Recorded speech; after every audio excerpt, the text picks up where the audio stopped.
Help. We have a problem with flooding in Iowa, and we've had 500-year floods in 2008, 2010, 2011, 2016, now again in 2019. In Cedar Rapids, where we are right now, our story and our experience in 2008. We had over 5,000 homes flooded, about 20,000 people were evacuated, 1,000 businesses, churches, nonprofits flooded, virtually every major facility of city government. It was a $5 billion disaster. It took the federal government, I'm just sharing this so you know about it, 11 years to commit to provide 18% of the cost of a flood protection system, the rest of which is going to be paid for by the state and thanks to the objectively good work of certain state legislators, and unfortunately local property taxpayers. They just voted to raise our property tax to pay for it. So we have this problem in Iowa, and of course you look around the country, a town like Paradise, California, obliterated in a fire, Hurricane Maria in Puerto Rico. What is your thought about, what's been your experience with disasters like that are climate related? And what's your thought about how we can pull together as a country to support people who have been experiencing that? And if it's okay with you, I think on the question and answer, I'll just stay up here on stage with you. Is that all right? Okay. There's space enough here for both of us. I had a chance to see some of the communities that were more recently really devastated by flooding. We were in Pacific Junction and drove through little town and saw how basically every single home there was not just flooded but completely covered, and stopped and were able to help out one of the families. We spent a couple hours with them as they were spending their day tearing down drywall, ripping up the carpet, ripping up the flooring, and just trying to get to a place where things could finally dry out enough to begin to rebuild. And some of the things that I heard from these homeowners who had put everything, all of their savings, into being able to buy this home for cash so that they and their two little kids would have a secure future that they wouldn't have to worry about. And now we're wondering, well, what the heck do we do now? And so I was asking them, are you going to start rebuilding? What is your plan? Because it's obviously uninhabitable. You want to be able to come and make your house here. But what they were telling me was, pointing to what you were saying, that the Army Corps of Engineers was saying that it might take 2 to 5 years if they started rebuilding those levees and strengthening the infrastructure there. But what's to say another flood couldn't come the following year? And they're talking about, well, small business loans. There's a clock on those and how quickly you have to use them, but they don't want to take out a loan to start to rebuild only to be flooded again the next year. I was in Malibu not long ago and visited those communities that were ravaged by fires and talked with a lot of the civilian, volunteer firefighters. They weren't volunteer firefighters before, but the people in the communities who just stood up and said, hey, we got to help each other out. And really took action that ended up saving homes and saving lives. Seeing the impacts of climate change here, seeing the impacts of climate change there, seeing the impacts of my own home communities in Hawaii, in my district, who over last year were ravaged by flooding, landslides, historic rainfall, people who've been displaced and may not be able to come home. So these are things that point to the need for an urgent response to deal with this resilience, this investment into resilience that we have to have at every level of our government, and working with community leaders. And that was one of the things that I was talking with some of the folks in California about is, well, what are you guys doing now? Because, Congress is frustratingly slow at best right now. But some of the things that they're doing at their local level, the city council and at their state legislature, is looking at zoning, changing zoning laws, looking at what kinds of landscaping changes that they would need to see to try to prevent some of these fires from occurring, and working with homeowners associations and whatnot, incentivizing people to plant certain kinds of trees and plants in a certain way that will help to prevent this from happening again. So This cannot be just a top-down approach. There needs to be that investment at the federal level in infrastructure that is so sorely needed in this country. There has to be that investment at the state and local level, but no one knows your communities like you do. And so being able to have that connectivity and that unity in response is essential. And I just want to add here, the question always is, well, how do you pay for these things? You're saying 18% came from the federal government. More should have come from the federal government. Far more should have come. Why is it that it was just 18%? Why is it that you were continually told, well, there's only a small slice of the pie of federal taxpayer dollars that can be allotted to you because, look, it's got to go across the whole country. However, what you're probably not being told is that as they're telling you, hey, you only get this little slice of the pie, we're sending $4 billion a month to Afghanistan. Now, not 5 years ago or 10 years ago or 15 years ago at the height of the war, right now. So your elected officials here, I'm sure, thinking, oh, wow, what could we do with $4 billion in our community to create that kind of climate resilience, to rebuild crumbling infrastructure, to make sure that our communities and our people are protected. I was with a conference of mayors a couple of weeks ago, and we were having this conversation about the cost of war, and it's why I talk about this everywhere I go. Yes, because as a veteran and a soldier, it's important to me personally, in a very personal way, as it is to all the veterans who are here. But there's a cost that's being paid for by every person in every community. And as we were talking, I told these mayors about this. We've spent over $6 trillion since 9/11 alone. Hard to wrap your head around what $6 trillion looks like. But okay, $4 billion just in Afghanistan. And immediately that clicked because they said, well, you know the community development block grant is, right? I mean, every local community in the country knows and depends on this block grant that comes every year from the federal government that you can use to pay for the things you need most. When I was on the city council, a lot of times it was to our first responders. We needed new fire trucks. Our police officers needed new radios. Or we had to deal with a park that was crumbling. Things that were urgently needed in our community.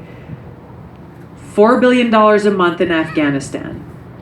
$3 billion a year that has to be split up by every county and city in the country for this community block grant. It ain't right. It ain't right. It speaks to the screwed up priorities that we've had for far too long and the actual cost that is being paid for by every single American in this country. It's why when reporters ask me, well, why do you always talk about foreign policy? You sound like a one-issue candidate. No, it's because unless we deal with how much of our taxpayer dollars are being drained to pay for these wasteful regime change wars, unless we deal with that, everything else we're talking about, healthcare, infrastructure, environment, education, economy, jobs, it's all an empty promise because we won't have the resources we need to invest in our people, our communities, and our future. Thank you. Hey, Steve, do we have another mic? Do we? Oh, great. So I'm going to ask one more question, and then we'll get to the audience questions. Obviously, one of the things that's unique about you in this race, well, not totally unique. I mean, there are a couple others, but you are a combat veteran, and thank you for your service, and welcome to Veterans Memorial Park here. Yeah, it's a beautiful spot. And so thank you for that. First of all, I'd like to just hear a little bit more about what your experience has been, and obviously you continue to serve, so thank you for that. But what have you seen around the world in terms of the destabilizing influence of some of these climate-related disasters? And I think about, I was speaking once about climate change, and somebody challenged me to look at the roots of the Syrian crisis, for example. But what have you seen around the world, and how does that inform what you would do as president?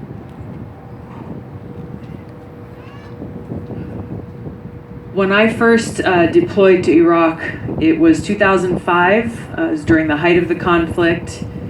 Our camp was about 40 miles north of Baghdad in what was often called the Sunni Triangle.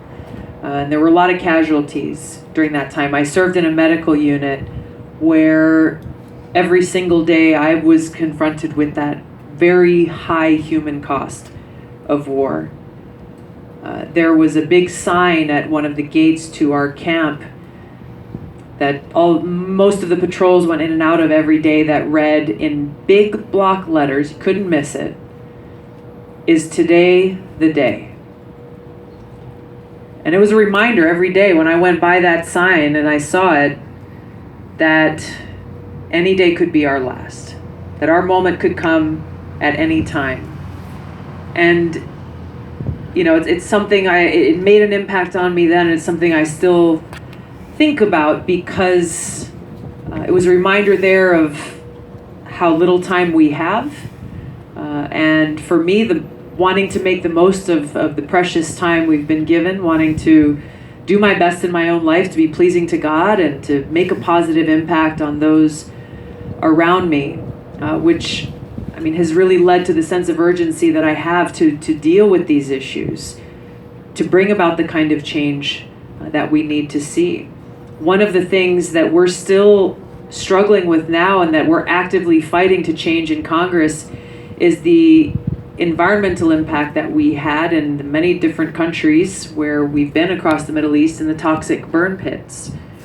This is the Agent Orange of my generation of veterans, post 9/11 veterans, where every one of these camps, our camp was fairly large. It housed thousands of troops, both from the US and from NATO forces.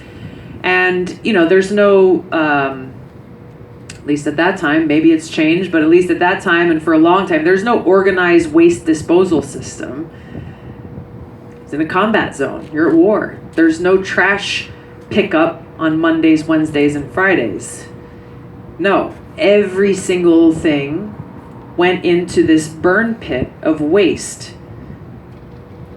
And it was lit up and burned. Everything from plastics to paints to, old furniture, anything and everything went into this burn pit. And that's what we breathed every single day that we were there. So our deployment was about a year, and a lot of folks went back and they had other deployments. So when you think about that kind of exposure to these toxins that none of us really know what was in there, and you see what the impacts are. Again, this is what we saw with many of our Vietnam veterans who were exposed to Agent Orange, who came back and years later started to see the health impacts and were trying to fight for their rights and care with the VA, saying, hey, look, this is service connected, and we're left hanging for so long. Well, this is what our generation of veterans is going through now. Friends of mine who are otherwise young and healthy and in shape are dealing with very rare forms of cancer, respiratory illnesses, and veterans who are dying in their early 40s, not because of the kinds of combat, not because they were blown up, but because of this exposure to toxic burn pits. The problem is this is still going on today. The DoD is still using these burn pits in different places. Service members are still being exposed, and the VA and the Department of Defense still have no accountability, no by name list of everyone who has been exposed. There's a number of different impacts that we can talk about, but really I think to the heart of your question, my eyes were really opened about why we were really sent there to Iraq in the first place. We as soldiers, we the American people were told a pack of lies saying, well, Saddam Hussein, he's a really bad guy. He's working with Al-Qaeda. He's got these weapons of mass destruction. If we don't go and overthrow him, then Al-Qaeda could use those weapons of mass destruction against the American people. And a lot of us believed what we were told. We wanted to go after those who attacked us on 9/11. We wanted to keep the American people safe. But being there, we started to see, well, that really wasn't it at all. Of course, they didn't find any weapons of mass destruction. He wasn't working with Al-Qaeda.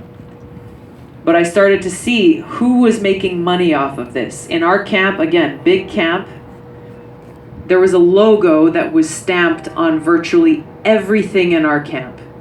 Every container, connex, porta potty, shed, truck, bus, Yeah, it wasn't the American flag. It was KBR Halliburton. Yeah. Everything. Everything. And so, we're a brigade of people from Hawaii, a very diverse group of soldiers. Hawaii is diverse. We have people from across Asia, Polynesia, the Philippines, all over the place. And so we make friends easily. And a lot of the workers that were hired to work in our camp came from countries like Vietnam, the Philippines, Sri Lanka, Nepal, India. They were cheap labor. So we made friends with them. We started talking to them, asking them, hey, how much do you get paid to do what you're doing? To work a 12-hour day, 7 days a week, to be away from your family. Oh, we get $500 US dollars a month. What? How often do you get back to go home to see your family? Well, if we're lucky, maybe once a year, but usually it's once every 2 years. And we started asking, and the contractors, people who were managing the contracts, we go into the chow hall, you have hot breakfast, you have cereal and whatever. If I go into the chow hall and get a bowl of cereal, it doesn't matter what I eat, we taxpayers paid KBR Halliburton $30. $30 for every single meal, for every single soldier, and they served 4 meals a day in that chow hall. I didn't eat 4 meals a day, just letting you know.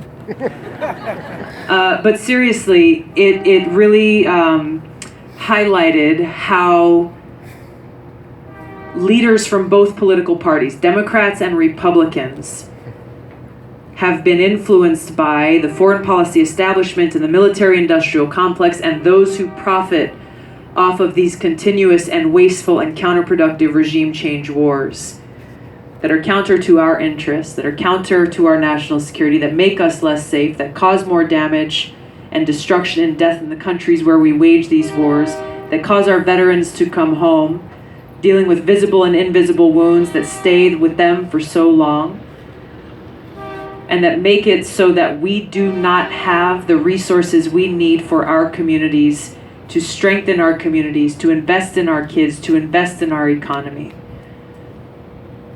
The cost and the reach goes very far. Those who have benefited from this state of perpetual regime change war have profited well. But I'm running for president to bring about a change to this, to bring about the kind of leadership where I can walk into the Oval Office on day one, prepared and ready and equipped to do that job of President and Commander-in-Chief. With each of you knowing and trusting that given the experience I bring and the conviction that I have, I will not bend to the influence of the foreign policy establishment. I will not bend to the influence of the military-industrial complex and the defense contractors who are making so much money off of these wars. I will not bend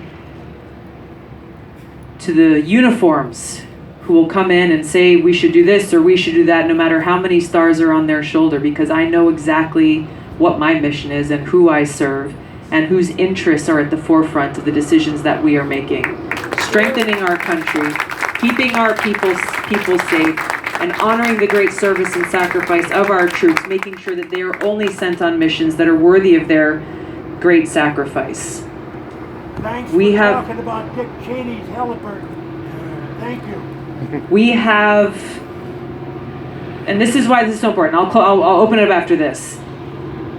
We have had a lot of lip service paid to us as voters, election after election after election. You've heard politicians say what I'm saying before, right? This is not the first time you're hearing it. The difference is when these politicians have gotten elected, they have failed to deliver on these promises time and time again. But what I'm telling you is they have not walked in the boots that I have. They have not seen what I have seen. They have not experienced what I have experienced. They have not stood downrange in Iraq before those empty boots, that rifle and that helmet, paying that last salute to our friend whose life was taken, and for what? Young Americans who put everything on the line, not for KBR Halliburton, but because of love for our country, love for our people. They are who I'm fighting for. You are who I'm fighting for. So the odds are great, but I know for certain nothing is more powerful than we the people stand up. Nothing is more powerful than when we make sure that our voices are heard. Then and only then can we bring about this kind of change that we must see, because we have no time to waste. We've lost far too much. Excellent. All right, who has a question?